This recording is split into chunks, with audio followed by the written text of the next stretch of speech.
secara hukum fikih, antum lagi sholat wajib. Kemudian ada orang jelek yang ingin membunuh imam. Apa yang antum harus lakukan? Antum harus mencegah. Kalau seandainya tidak membatalkan sholat antum dalam keadaan tidak terlalu banyak bergerak, antum lanjut sholat. Ya sambil dihalangi antum gerakan tangan. Tapi kalau seandainya membutuhkan gerakan yang banyak, antum batalkan sholat.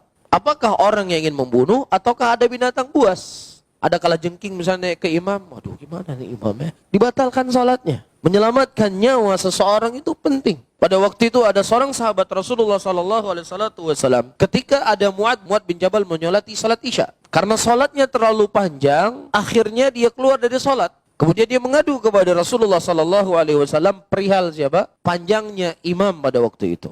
Kemudian ayyuhal ikhwah rahimani wa rahimakumullah, Rasulullah tidak menyalahkan sahabat yang keluar dari salat tadi karena panjangnya salat. Tapi justru Rasulullah SAW menegur siapa? Mu'ad bin Jabal. Rasulullah mengatakan, tafattan anta ya Mu'ad. Kamu telah berbuat fitnah wahai Mu'ad. Jadi dari sini menunjukkan kepada kita bolehnya seseorang keluar dari salatnya ketika dalam kondisi-kondisi yang memang harus dia keluar. Di antaranya apa? Orang yang membunuh imam. Sekarang mana yang lebih berat? Mana yang lebih dibolehkan? Terlalu panjang sholat karena capek? Atau ketika ada orang membunuh imam? Membunuh imam.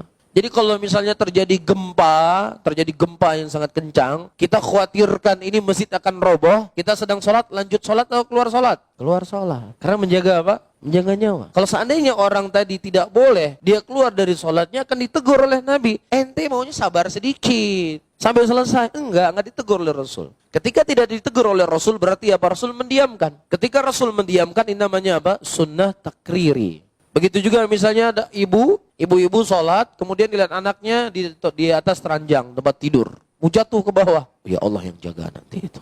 Tetap dibatalkan sholatnya. Diambil anaknya. Kalau memang seandainya gerakan tidak terlalu banyak, ya dia ambil anaknya, dia taruh. Tapi kalau seandainya sudah gerakan, sudah lari, sudah sekian langkah dan lain sebagainya, sudah tidak kelihatan lagi orang yang sholat, sudah dia batalkan sholatnya, dia ulangi kembali sholat tersebut.